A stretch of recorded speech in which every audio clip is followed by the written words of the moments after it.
This episode is brought to you in part by our friends and sponsors Ricky and Kelly at Groenfell Meadery in Vermont, home of many deliciously drinkable craft meads, including for a limited time, single-batch oak-aged Valkyrie's Choice. Oak-aged Valkyrie's Choice is nothing but honey, water, and Groenfell's house strain of yeast, but with the addition of carved oak staves, it becomes something wholly new. You can include oak-aged Valkyrie's Choice in a mead variety case and have it shipped to you if you live in the expansive Groenfell delivery area. For more information, head on over to family-owned and operated Groenfell.com. That's Groennfell.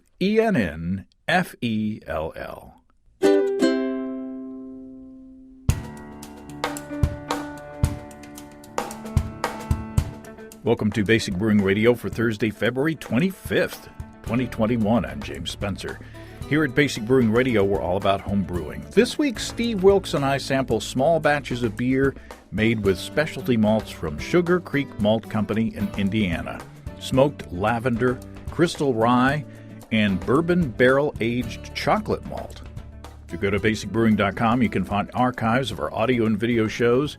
If you go to basicbrewingshop.com, you can find our DVDs and our brewer's logbooks. You can follow me on Twitter and Instagram at Basic Brewing and find our show page on Facebook as well. If you want to support us financially, check out patreon.com/basicbrewing, and thanks to everybody who's helping out in that way. If you go to patreon.com/basicbrewing, you can see a long list of stuff that you can access if you sign up as a supporter. Financial supporters have already seen the video episode I'm planning to release to the public on Friday, featuring my coconut-infused midnight wheat stout. Man, that was a really good beer. And in that video, we have a little lesson on reading ingredient lists and the adjuncts that you add to your beer. No spoilers, and the ingredient didn't spoil the beer, but there was a little hiccup in the production process. Let's take a quick look into the mailbag. If you'll remember a few episodes ago, a small-scale production brewer wrote in with uneven carbonation levels over the course of a bottling run. It turns out they were adding priming sugar solution to the fermenter and not stirring, as opposed to transferring to another vessel and mixing more completely. And I asked if there were others out there who were doing the same thing, rather than transfer to another vessel and stir in the priming sugar. Well, listener John wrote in with this. John says, in the interest of minimizing the potential for contamination, as well as trying to avoid having to deploy the wallpaper tray I use for sanitizing long brewing implements, I began to wonder if I could get away with not stirring. Sure enough, listener John says, John Palmer appeared to make a case for this in the third edition of How to Brew on page 112, figure 72, 2A. So I quit stirring maybe 3 years ago and haven't had any issues except once when I was bottling and had forgotten to add the priming solution. John says, why is that pan over there full of liquid? John says, carbonation tablets to the rescue, and the beer was fine. And he says, by the way, 2B, illustration 2B in the old book mentions stirring if no bottling bucket is available. However, John says the fourth edition of How to Brew, pages 158 through 159, 2A, John Palmer amends previous instructions and says to stir the beer, or primed beer, thoroughly after filling or racking to the bottling bucket. So listener John says, there you have it. Since reading that, I've considered going back to stirring, and then I always remember that ancient saying, don't fix what ain't broke, dude. But that's just what works for me, and it might not work for others. That said, I have to agree with you 100%. Stirring the priming solution is really a good idea. So thanks, John. It sounds like listener John has had some success with adding the solution and not stirring, or at least he's been on both sides of the fence with the process. Hey, good news coming from our friends and sponsors, Desiree and Dave from High Gravity in Tulsa. Pippin's Tap Room is attached to High Gravity. It's a craft brewery attached to the homebrew store there. And Center of the Universe IPA from Pippin's Tap Room has been featured as the Tulsa World Beer of the Week this week. There's a cool video on the Tulsa World site And you can also find it if you look at the Facebook page for Pippin's Tap Room. You can see Desiree talking about this delicious-looking hazy IPA. And the good news for you is that Desiree says they're working up a kit for highgravitybrew.com. So you can brew Center of the Universe IPA at your own Center of the Universe. Having Pippin's Tap Room is great for High Gravity because they can formulate recipes, try them out on the public, and then share them with you in the form of beer kits. And if you've already got a favorite recipe of your own, you can use the extra handy Build Your Own Beer page on highgravitybrew.com. All the contents of a well-stocked homebrew store right there at your fingertips. Of course, highgravitybrew.com can help you take the pain out of propane with an awesome Warthog electric brewing system like I've got. Check it all out at family-owned and operated highgravitybrew.com. That's highgravitybrew.com. And congratulations to Desiree and Dave and everybody over there at High Gravity for getting a mention in the Tulsa World. Okay, let's get together with Steve Wilkes to sample some fun and tasty specialty malts from Sugar Creek Malt Company. Steve Wilkes, welcome back to Basic Brewing Radio. Thanks, James. I have to clear my throat. You had a false start last time. It's my turn this time. That's okay. I appreciate your joining me again for another malt sampler. This one is going to be easier because we don't have any duct tape. There's no duct tape involved in this malt sampler because they are all so different that there's just no way that we couldn't have gotten these right. So the burden is off in that regard. That's good, because I thought I was going to have to go all medieval on you. Going to have to take that cheeseburger away and get all medieval. Bring out the gimp. Yeah. Now, these are malts from Sugar Creek Malt Company up in Indiana. And we had Caleb and John a couple weeks ago on the show to talk about their operation and their processes. And they sent a whole bunch of malt, which I've put to use not only in this sampler, but I brewed a Belgian-style or Belgian-inspired beer the other day with their Pilsner malt, some Crystal Rye, some bourbon barrel-aged chocolate, and then some Crystal 40 that they sent. So that's to talk about on a future episode of Basic Brewing Video, and that's turned out tasty. It's in the keg already. But what we have here in front of us is a beer made with lavender smoke, and another beer made with the Crystal Rye, and another one made with the bourbon barrel aged chocolate. And we also I made little Ziploc sample packs of the grains themselves. This is a new segment on the malt sampler. We're actually going to sample the beer, talk about the malt, and talk about the taste of the beer, and then actually sample the grain to see how it translated from grain to glass, so to speak. Cool. Yeah, I'm all in. So here's a. Don't throw me. That's a family show. Okay, so the recipe for the malt sampler is, and I used a Briess two-row or brewer's malt for this. I didn't want to use any of the Sugar Creek base malts for this. I wanted to make use that selfishly in bigger beers. So what I did for each of these 6 packs, I used 2 pounds or 900 grams of the two-row, along with 2 ounces or 56 grams of each specialty malt in each of these separate beers. Okay. And what I did was I mashed that into 5 quarts of water at 164 degrees Fahrenheit. That was a strike temperature, which resulted in, or 4.7 liters at 73 C, which resulted in a mash temperature of 153 degrees Fahrenheit, or 67.2 C, which I held in my preheated oven for an hour. This is doing brew in a bag. So I collected my wort after that and added 4 grams of crystal hops at 3.4% alpha acid, for a 30-minute boil. And at the end of that, I chilled that down in an ice bath and put into a 1-gallon jug along with 3 grams of Safale USO5 dry yeast. And fermented, and then my wife Susan and I bottled with a carbonation drop in each bottle, and here we are. Now I have statistics on the different batches. The first batch with the lavender smoke specialty malt, the original gravity was 1076. The final gravity of all three of these was 1012.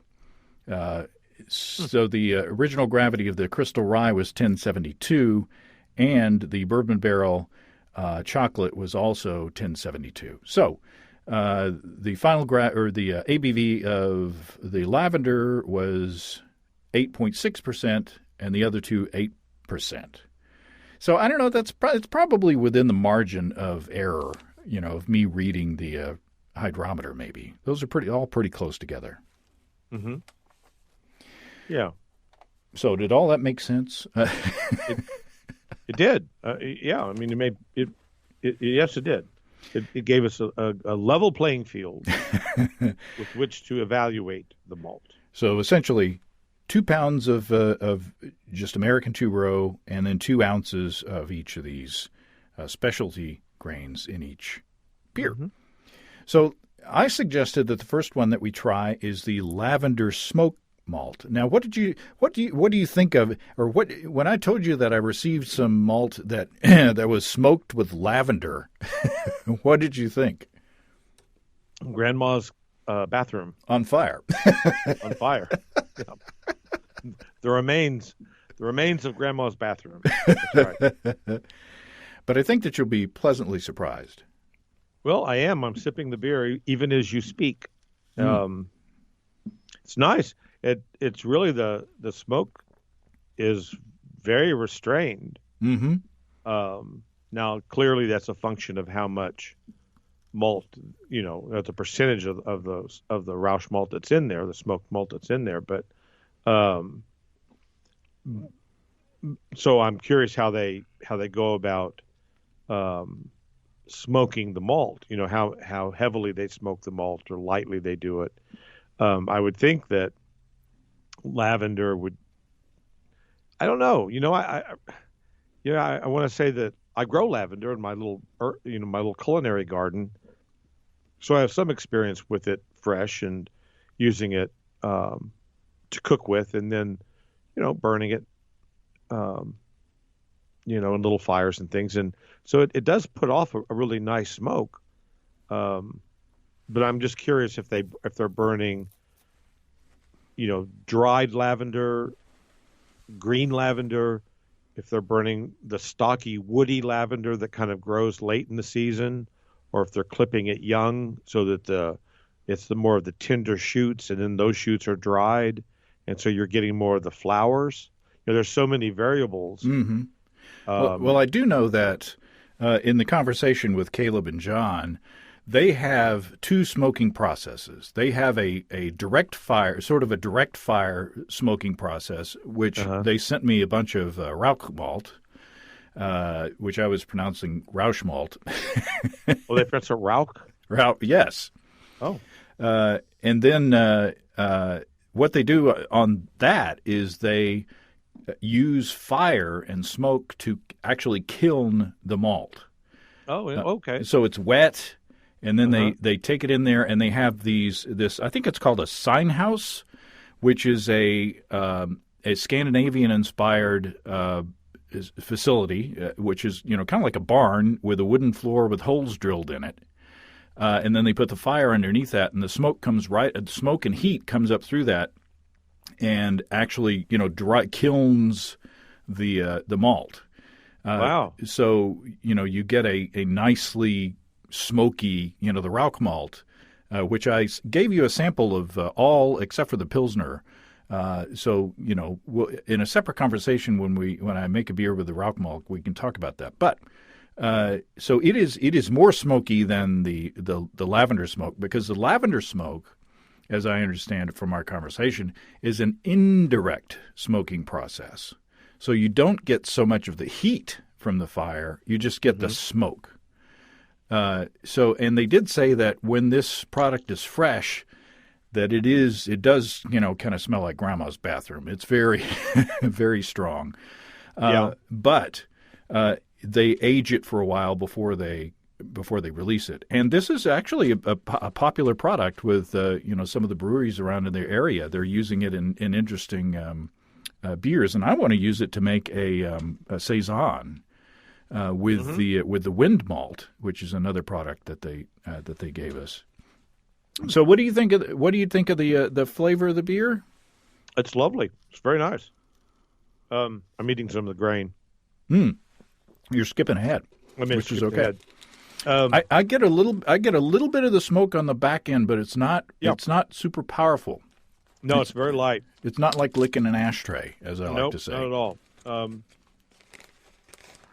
Now smell your bag. Smell the. Well, okay. When you smell the bag of the lavender smoked malt, it is smoky. It's nicely smoky. It's not heavy at all. It's not as heavy. I'm kind of a fan of beechwood smoked malts. Mm-hmm. Which is what they used for the Rauch malt. Yeah, and it's a pretty light smoke in general. I think of it as a lighter smoked malt. And this is lighter than that. I can't say that I particularly pick up any... I can't say that I would smell this and go, oh, that's lavender. Right. But I do smell a much more perfumed smoke. Mm-hmm. And when you taste it, and chomping on the grain, I do get a floral characteristic. Yeah, definitely. And I maybe if you, I do. Maybe if you hadn't told me, and I was completely coming at it blind, I might try to make this into a fruit wood, like an apple or peach or something, because it's definitely floral. I mean, it's very floral and really unique. I'm doing a lot of ums today. I'll fix it in post. Really, fix it in post. It's very different. It's very different and very pleasant. And the beer has a bit of floral character. It has a bit of sweetness, but I think that I could have used a lot more in this beer to balance that out and to bring that forward even more. I do too. I think you could have used a higher proportion of the smoked malt, and then you could have accentuated it with a really floral hop. I used Crystal, which was actually a pretty good pairing for this. But using a really floral hop like Saz is floral, Hallertauer's, all the Hallertauers are floral. Liberty's very floral. Of American hops, Mount Hood, Willamette's floral. Any of those would really accentuate that. Would be nice, or you could contrast it with something that was just really earthy and kind of, just like down, kind of like, I don't know, like being in the garden. You've got the flower and then you've got the earth. You've got both of those things going, and that would be a nice way to kind of think about building flavors with it too. But I really like the malt a lot. So kudos to them. I mean, really thinking outside the box on how to do this. It makes me want to play with different herbs too, And I think that if like I'm planning to, pair it with a Saison yeast, I think if you bring in, the phenolics from a Saison yeast, you get even more complexity. And lots for your brain to play with, when you're sipping something like that. Yeah. I think it's really interesting. And they smoke. I'll have to show you the brochure. I joked that Caleb was like a lot of my friends in college. He'll smoke anything. There's a long list of not only different kinds of wood but different herbs and such as that they've smoked malts with. Yeah. Very adventurous. Yeah.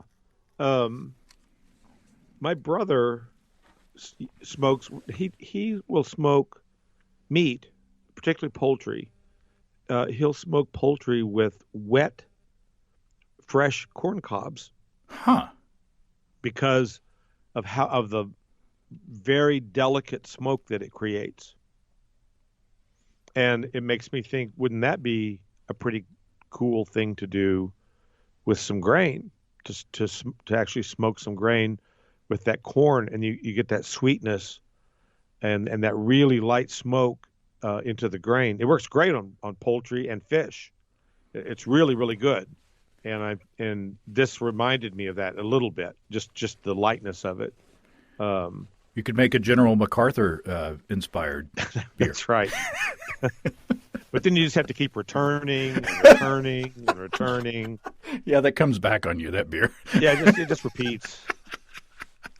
Pretty soon it gets old.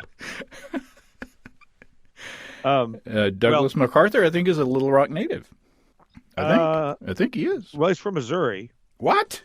Yeah, he's from Missouri. Now, I don't know if he was born in Little Rock and grew up in Missouri, but I know Missouri claims him. There's a MacArthur Park in Little Rock. No melting cakes. That's where you can't bake that cake anymore because you just can't take it. People are Googling furiously right now. Yeah. Okay, so that was delicious and delicate and really fun and, kind of an unexpected thing. Yeah. That I was very nice. That I'm really excited about. I'm really excited about playing with more. And I hate to, so it may be too early to ask this question, but can you buy this online? I'm sure the other show, which I didn't listen to. Yeah. But so you could go online and actually purchase some of this and get to play with it. Yeah, good. Yeah. And I don't know if they have wholesale pricing for, homebrew stores and such, but, they could probably talk to you about that as well. I should get a cut. I'll get John's percentage. He's a sales guy. Yeah. Yeah. If you go to their website, which I think is sugarcreekmalt.com, maybe. And I think there's also a Sugar Creek brewery, but that's a different thing. So look for Sugar Creek Malt. And there you go. Just a quick break in the action. The URL for Sugar Creek Malt Company is, in fact, sugarcreekmalt.com. Another bit of trivia for you. General Douglas MacArthur, famous for smoking corncob pipes, was born in Little Rock in 1880. That's a long time ago. I couldn't find any reference to his living in Missouri, but he did accept the surrender from the Japanese on the USS Missouri.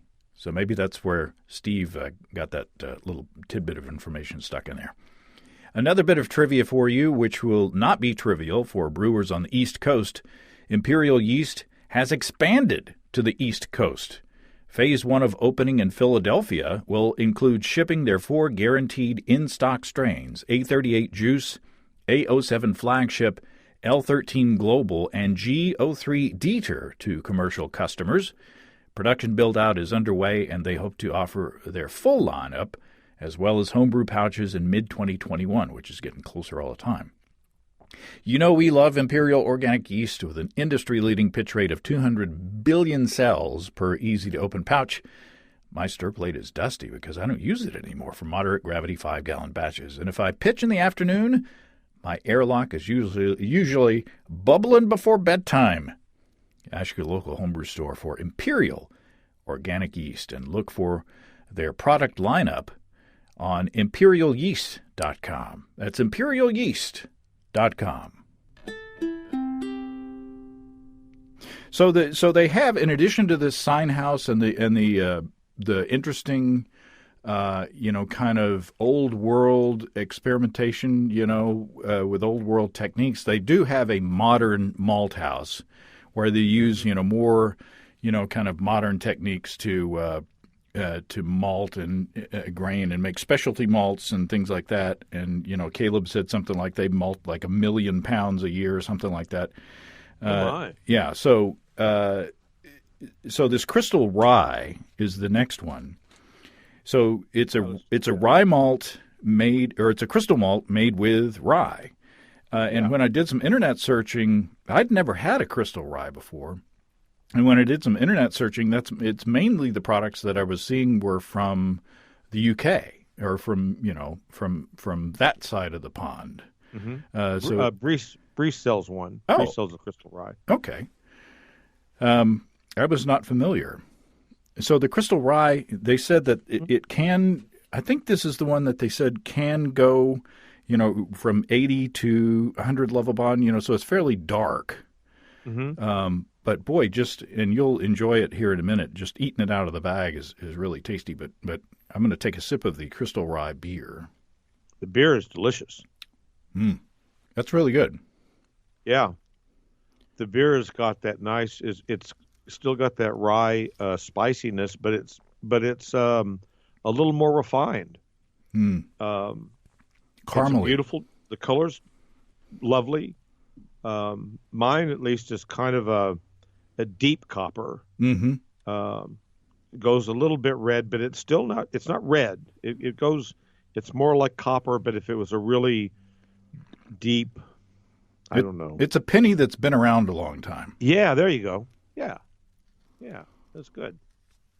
And the flavor's just long in the palate, and it's a little sweet, but it's not overly sweet. It pairs well with the hop, that you chose just by accident. Mm-hmm. But it does a good job there.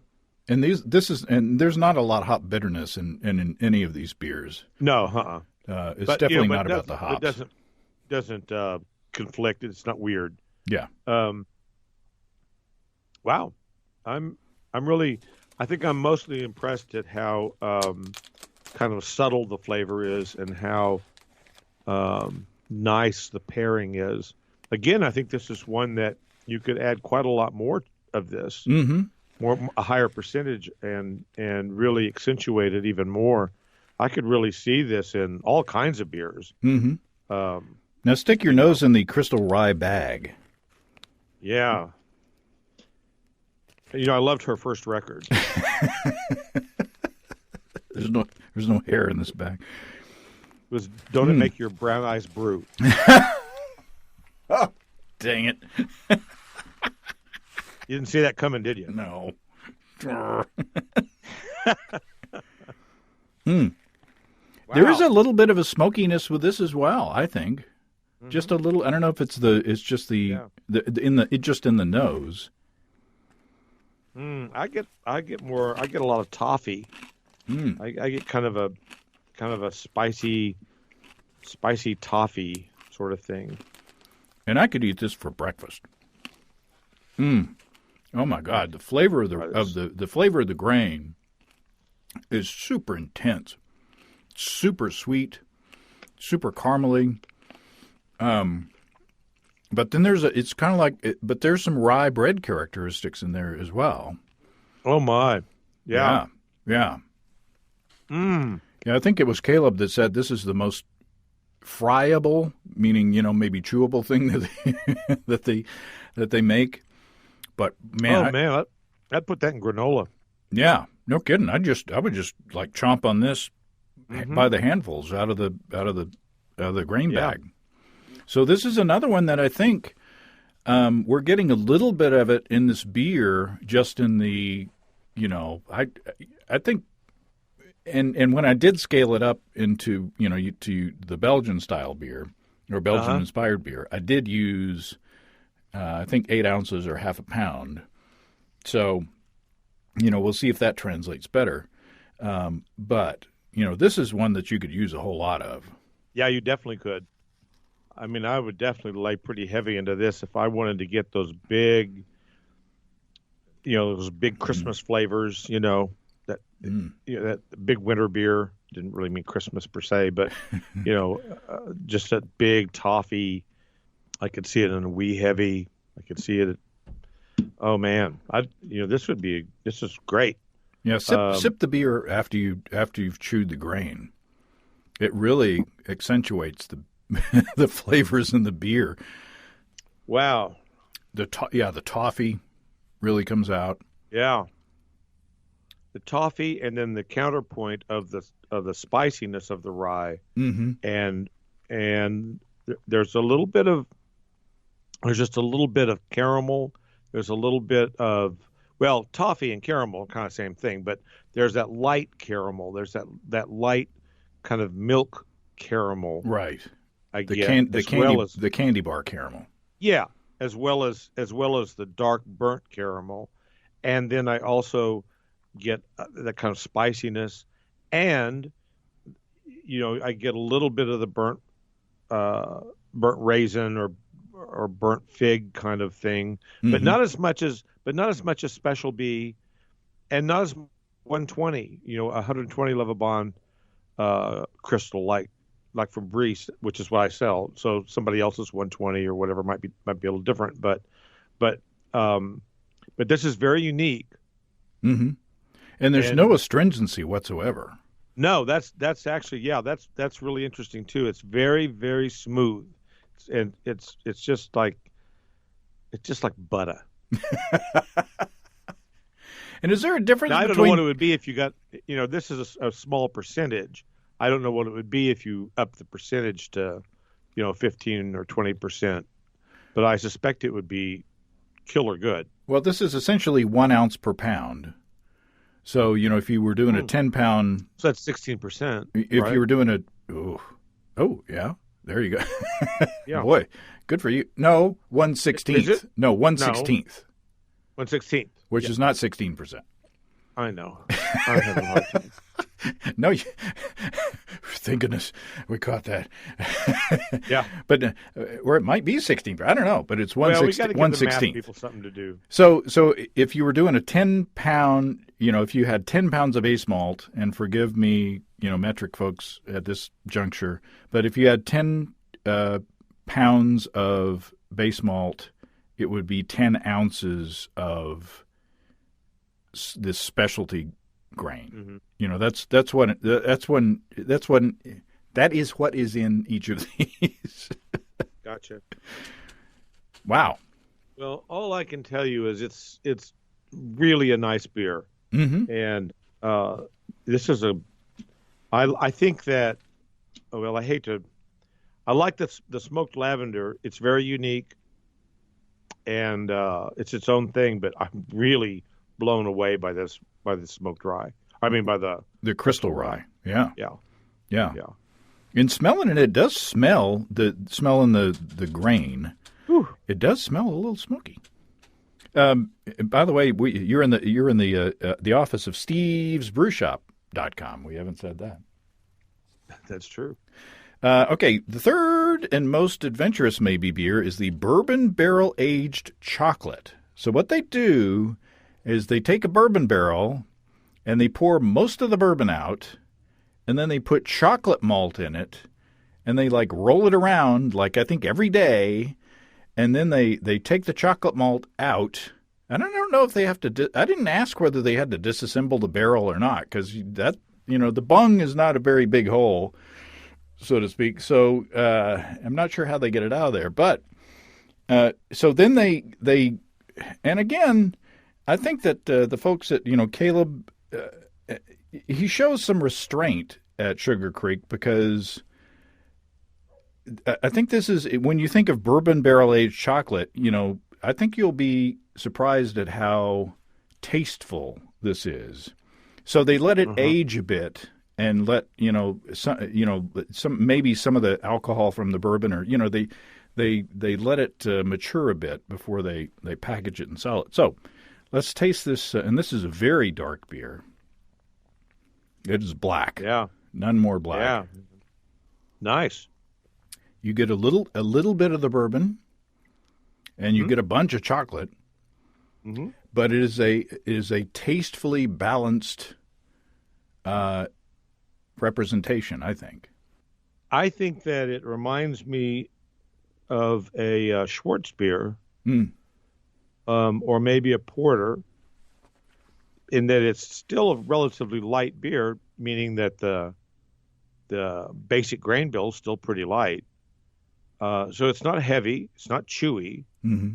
you know, but so it drinks, fairly light on the palate, but that chocolate just lingers like almost like a dark chocolate bar, like when you have a piece of really good dark chocolate, it kind of lingers in your mouth. Hmm. I get that, and I do get a little bit of the bourbon, but it's not overwhelming.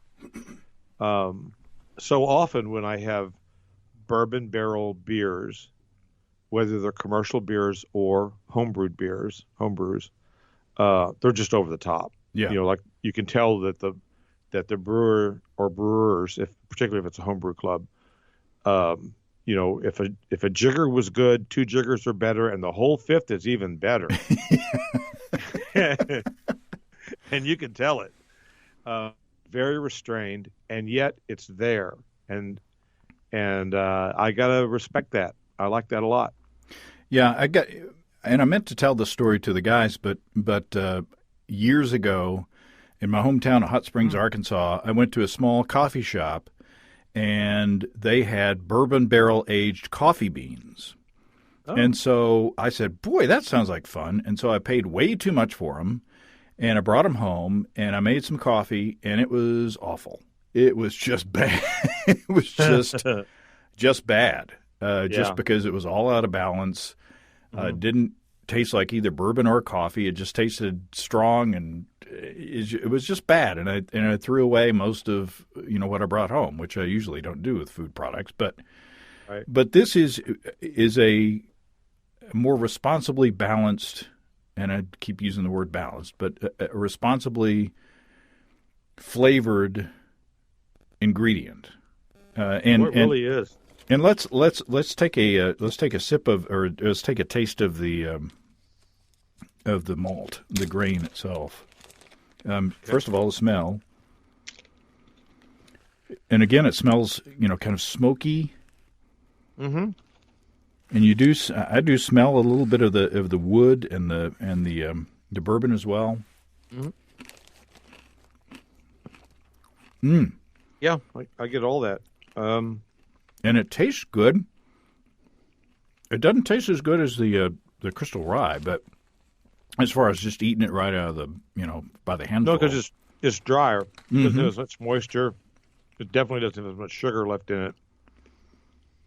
But there's a lot going on in there. Just, yeah, boy. It's like Cocoa Puffs if you put them in the oven for too long. So this is an ingredient that I think goes beyond the description of it. Yeah. Usually when you say bourbon barrel this, it's just like you might as well just take a shot of bourbon. This is more mature in that it actually it blends the flavor of the chocolate malt along with the flavor of the bourbon and the oak, and it's all together into an ingredient that that you can use to create something that maybe I don't know that in this beer, if you gave it to me, I wouldn't like immediately say, "Oh, this is bourbon aged, bourbon barrel aged, whatever." I would say it's just rich and complex and delicious. I don't know. I think I might. I get enough of the bourbon off of it that I can taste it. Now, if it's in a grain bill that's got a lot of different other specialty grains going on in it, maybe it would be masked. Mm. I don't know. But in this beer, I can taste the bourbon enough that even without prompting, I think I would have known that it was a bourbon beer. Interestingly, though, when I munched on a handful, or about a half an ounce, not even half an ounce, about a quarter of an ounce of the grain, I didn't taste any bourbon at all. Mm. I tasted chocolate, kind of burnt chocolate, kind of an ashen or burnt chocolate. But when I taste the beer, I get a really nice smooth chocolate a rich dark chocolate, and not a milk chocolate, but a really a dark chocolate, and I get that bourbon. Mm-hmm. I don't get any cinnamon. I don't get any kind of other spices. You know, a lot of times, when I have a dark beer like this, I'll pick up other spices. Mm-hmm. You know, I'll pick up cinnamon or nutmeg or allspice. You know, kind of flavors that come out of the beer, whether that's coming from the yeast or the hops or the fermentation temperature or I stuck my finger in there. I mean, I don't really know, but you know, somewhere I kind of get that a lot. I'm not getting any of that in this. It's actually very straightforward. I just get a really clean beer, chocolate, a little hint of bourbon in the background. It's very satisfying. Probably couldn't drink a whole lot of this because it's so rich. And it's a winner. I guess the thing that's throwing me off is a lot of times when you drink a bourbon flavored beer, it's boozy. Yeah. It's just like, ugh, there's so much booze in this. Yeah. It just is hot and boozy, and that's bourbon. Yep. So there are flavor components of the bourbon without having the heat of the bourbon. Exactly. Yep, I had one the other day. Really good beer. So it was given to me by a customer, and it was a bourbon barrel something or other that was made before Christmas, for Christmas. I got around to drinking it just a day or two ago, or over the weekend, and an outstanding beer. But boy, it was boozy and it was thick and it was heavy.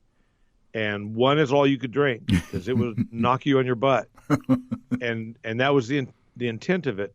And so, I really don't mean this as a criticism of the beer, because the beer did what it was supposed to do, but this beer, well, even this beer, I don't think I could drink a whole lot of because it's just so rich. But it doesn't drink heavy like that. It doesn't drink like 1050. Mm-hmm. You know, for all of you listeners that have access to Oscar Blues 1050, go out and buy a 4-pack or however they sell it, and do yourself that favor once in your life. Yeah, and share it with others. And share it. Yeah. Now, the interesting thing, again, the finishing gravity of all three of these beers is 1010, and the lavender beer, according to my calculations, actually is the bigger beer. Well, I kind of believe alcohol-wise. Yeah, I kind of believe that it actually finishes with I just took another sip of it. It kind of finishes with a little. It's almost Scotch-like. It finishes with a little bit of that kind of Highland Scotch. I think that's the lavender. Well, isn't that and the peat? Yeah, isn't that's with peat smoked malt, right? Mm-hmm. Yeah. So you pick up a little bit of the heather, even though it's lavender, but you pick up a little bit of that herbal and a little bit of the peat because it's smoked, and the beer's just strong enough that it's just ever so slightly boozy. It's not hot. It's not just like an alcohol bomb, but it is, it's just a little bit boozy, and so it's a little bit like drinking, a little bit of Glenlivet on a windy day, Well, these were really fun. Well, they were. I mean, this is cool. You don't get to taste boutique malt very often. No, and you got to applaud. I mean, one of the things I love about the craft beer movement is that it's spawning these craft maltsters. Yeah, and so you're getting the same dedication to, trying different things and doing small batches and, doing stuff that nobody else has ever done before, and experimenting, with the base ingredient. Yeah, for sure. Yeah. So, and there's more to come because, again, like I said, I've got that Belgian-inspired beer in the keg that we shall do on the show, and I need to get you some. before I drink it all, but it is also tasty. I bet. And I intend to share some of this grain with you as well, so that you can do some brewing too. Now I've just done a non-scientific experiment. Oh no, the blend. I've blended the what was it? The crystal rye. Crystal rye with the bourbon barrel. Oh yeah, and that's on the way. If you had some Crystal 40, that would be along with Imperials. Oh, help me. Was it Gnome? Was that what I used? Yeah. Yes. And yes, you did use Gnome. That really added you bought some anyway. Yeah, that really added some interesting characteristics. Gnome would be great. Oh, that was really good. Mixing those two, that made a more interesting, more complete beer out of them. So wow, Ooh. Yeah, I'm gonna drink that.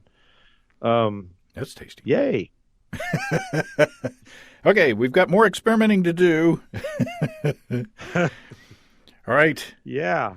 I appreciate it, Steve, and we're looking forward to more fun things to come. Yes, indeed. More fun. Always more fun. More moo goo goo goo. More goo to go. More goo to go. Thanks, Steve. Thank you, James. Well, thanks again to Steve of stevesbrewshop.com. And thanks again to the fine folks at Sugar Creek Sugar Freak. That's another shirt. Sugar Creek Malt Company for the fun malts. More fun and delicious beers to come. If you have brewing questions, show suggestions, or just want to say howdy, write to James at basicbrewing.com, or just fill out the contact form on basicbrewing.com. And please don't forget to tell us where you're from.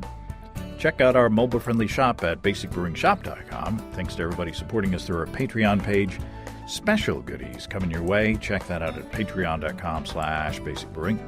It's all until next time. Until then, thanks for listening, everybody. I'm James Spencer. Production help for Basic Brewing Radio and our website is provided by Kelly Dotson. Basic Brewing Radio is a production of Active Voicing. We'll talk to you next time, everybody. In the meantime, stay well and stay tuned. So long.